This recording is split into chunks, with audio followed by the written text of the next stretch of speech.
Welcome back to round 3 of Kharak Cup number 2. Right now we've got Rompafrolic playing as the Galzian versus Tarnarmour playing as the Coalition.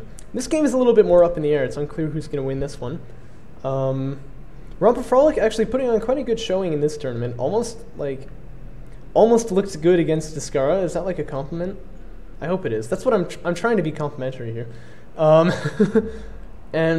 Tarnarmour so far not winning a match, but he's playing as the Coalition, and he was doing pretty well against Catharsis before he got hit by a horrible blast drone, and then also this kind of fell apart as far as like map control is concerned in the middle. So it'll be interesting to see what these two players throw at each other. Already we can see that Rompafrolic's put one salvager onto the RU, so he's going for a bit of a tech rush, I guess. Probably it's going to be assault ships, although if you ask Trent about this kind of thing, he'll say that the Galzian player can't really get much of an advantage from having the first salvager on RUs. And I would agree, frankly. Interestingly though, he queues the next ones up onto CUs, which is kind of cool. And meanwhile, his opponent, Tarnarmour, has got an LAV fabrication. He's making some LAVs right now. Or maybe just one. Actually, I'll switch to the production tab and then I can see. Yeah, he's making some more LAVs. Expanding his economy a little bit less than his opponent.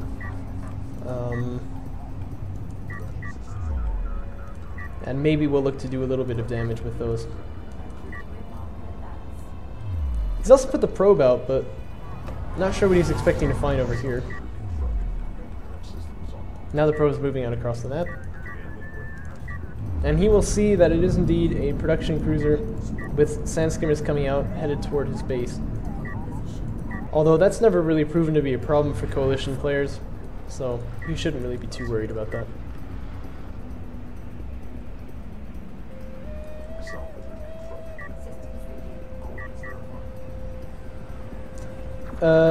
Rompafrolic, interestingly, still hasn't gone for any tech options. He's queued up another base runner on his carrier. He really loves these base runners. I don't really understand what's up with that. Anyway, the probe found the production cruisers, so Tarnarmour knows what that's going to be. And interestingly, the sand skimmer is running very far away from the production cruiser. I usually don't like the idea of that too much. There's also no more units being produced here from Rompafrolic, which means this production cruiser really is kind of out in the open, in my opinion. Like, these LAVs, sorry, just get on top of it. Like, 4 sand skimmers can't get any salvagers off of, like, the carrier. And these LAVs can just ensure that any unit that comes out of the production cruiser dies instantly. So it looks like that's not going to be Tarnarmour's choice here. Although he is probably going to pick off the sand skimmer here. No, it looks like the sand skimmer is getting away. But he could have gone to the production cruiser and done some serious damage right there. His probe is going to see almost all of this. Not sure if it has vision on those sand skimmers, but if he just moves down there, he'll know where they're headed. Although it looks like he doesn't have any interest in doing that. Probably he's more interested to see if they move up here, but you know, you can't put a probe over LAVs, but you can put them over sand skimmers, which I feel like gives you quite an advantage. You can just follow them until they get near the production cruiser and then back away. Although it does take quite a lot of concentration to make sure they won't get killed or anything like that. Meanwhile, assault ship tech finally getting finished for Rompafrolic, and I think this is what Tren means when he says that the Galzian player can't really get much advantage out of like the early RUs, because assault ship tech is only now coming in. Like, you can get this faster if you put, you know, if you put 4 salvagers on CUs in the beginning, so I would agree with Tren's observation there. He's also researching sand skimmer rating, which is going to be pretty relevant because he's got a lot of those things. Tarnarmour, meanwhile, has already researched AAV fabrication. I'd love to see him make just a couple of them. Hey, there you go. Because right now it's just sand skimmers on the field and a couple of AAVs. Obviously, we push all this away. Assault ships will win in a one-on-one fight, but you can actually outrun them because you're faster, so that would be just fine for Tarnarmour. Following it up with missile battery fabrication, probably because he's tired of getting attacked by air units, which has been a little bit of a theme this tournament for him.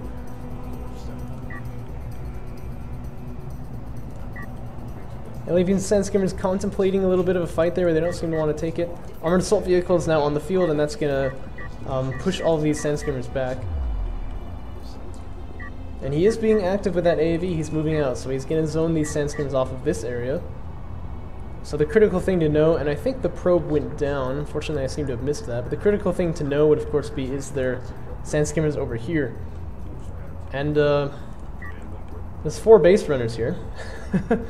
Okay, I don't know. I don't understand what the idea of having so many base runners is. Like, if having scanners on the map is really that important to you, you can just send like 1 sand skimmer over there for much cheaper. And these base runners, like, all the artifacts are on cooldown. Like, there's no way you're gonna get any artifacts out like this.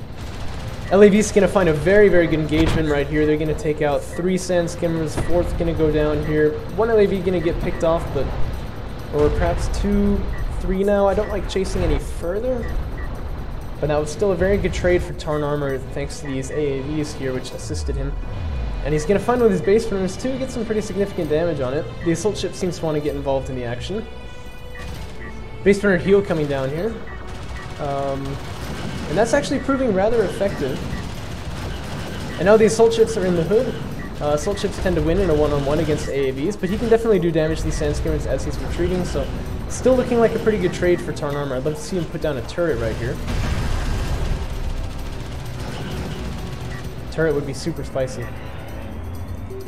The base runner looked like it was moving to put a turret down, but then it hasn't actually done so.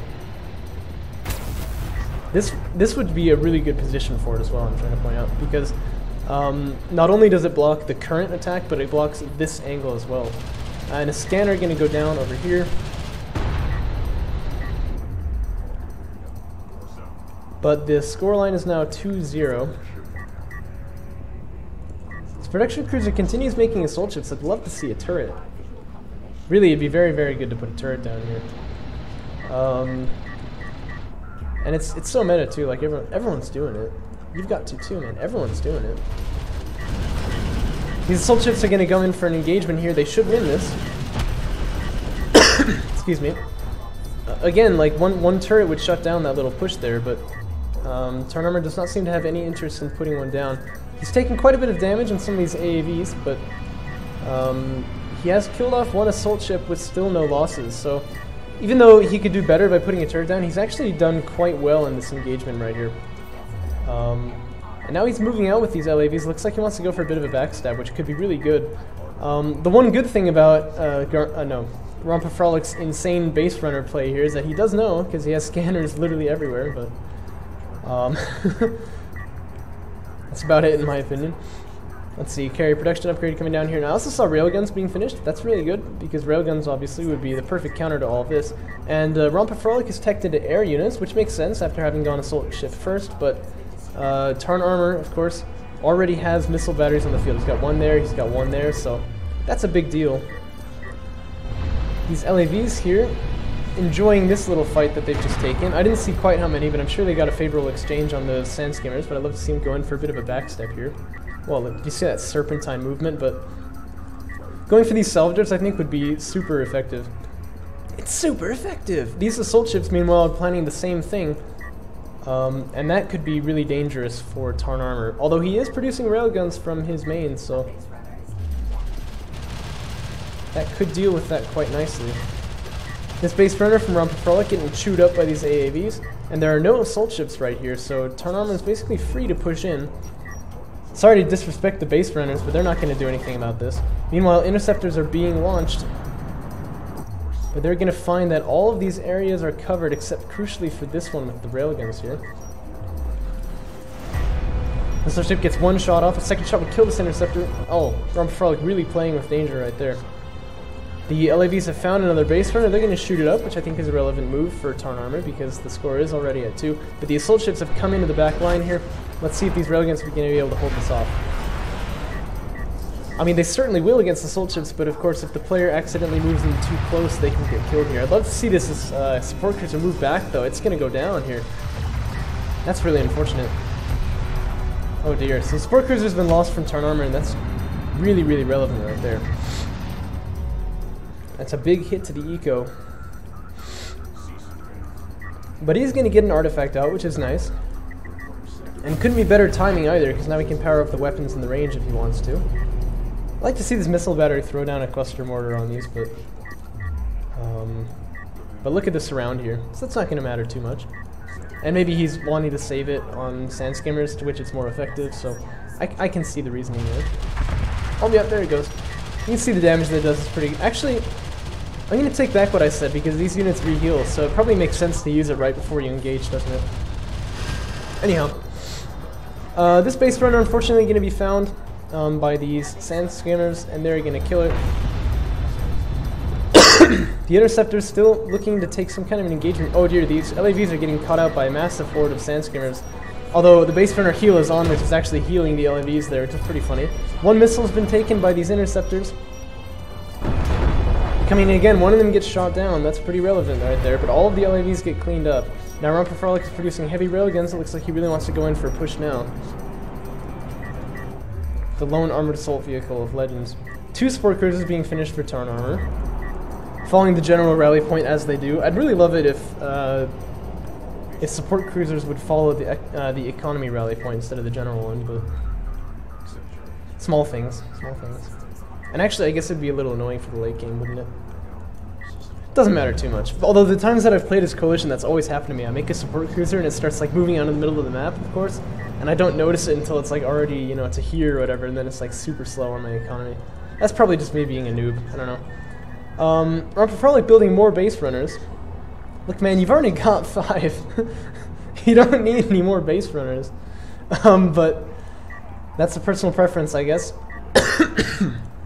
Excuse me. Tarnarmour's got 5 railguns right here to his opponent's 4, but his opponent could produce more railguns right here. So this fight could go in the Galzian player's favor. That remains to be seen. Still no power reserves researched by either player, and frankly I think that the Coalition player really should research that because, of course, Coalition and their nasty cruise missile, that's like what they do. A bunch of sand skimmers are finding a good angle right here, but there are missile batteries, so if Rompafrolic's not watching this, he could take some serious losses here.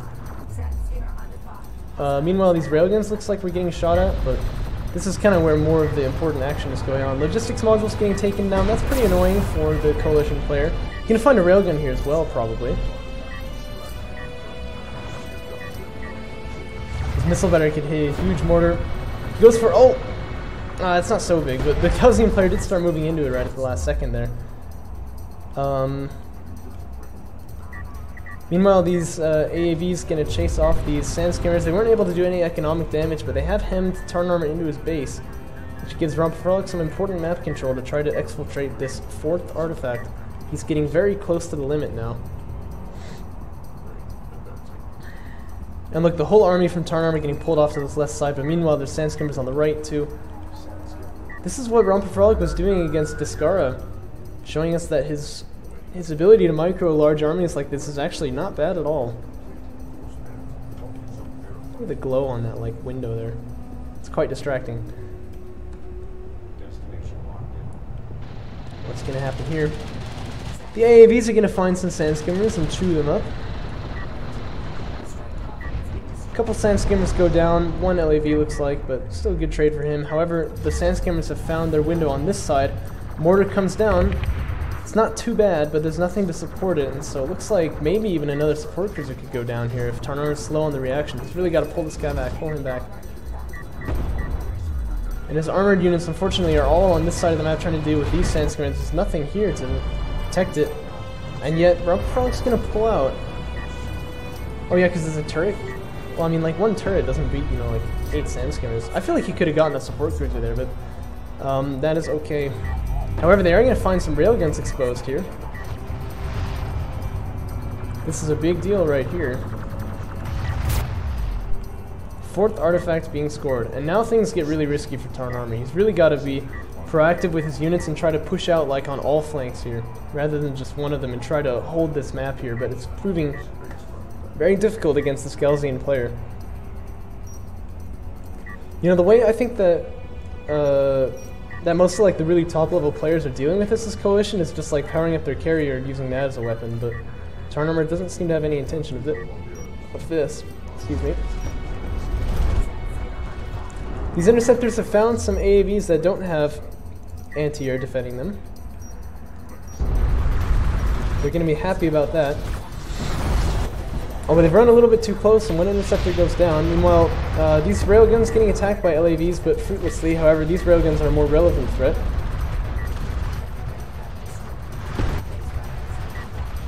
Looks like they're all going to trade pretty much evenly. The Sand Skimmers want to get involved in this action here, but there's a lot of AAVs doing a lot of damage to them here. Excuse me. I also noticed Tarnarmour researching artillery cruiser techs. That seems to be the tech of choice for him. Actually, I think assault cruisers would be pretty good in this situation too, which is pretty rare, but...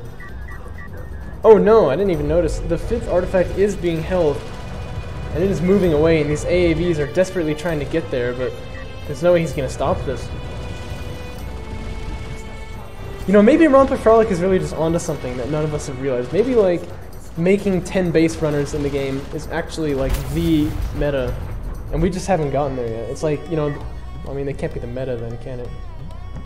What I mean is, maybe that's actually, like, the best strategy in the game, is just make as many base runners as you can, but I don't know. I doubt that somewhat. Still, though, he's going to win off of artifacts, which is significant.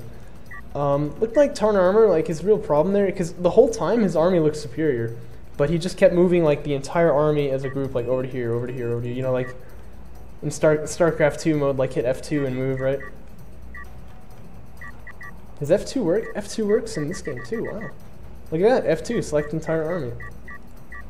I didn't even know that was a hotkey. Look at what you learn every day. But, like, look at the economy for Rompafrolic. I don't think he ever got refinery mode. Yeah, like, he never got refinery mode, right? And, he's just using, like, sand skimmers the whole time. So really, like, the only reason that he won here was because he kept doing, like, little side stabs and stuff. What you can do, though, is just, like, leave, you know, 2 AAVs here, 2 AAVs, like, over here. And then you don't even have to worry about all these, like, side stabs. You can just focus on the middle, deny these artifacts, and then Rompafrolic certainly would have fallen, so... Looked like just a little bit of army mismanagement for Tarnarmour, but it is going to cost him the game here, and Rompafrolic will happily take his first point in this tournament.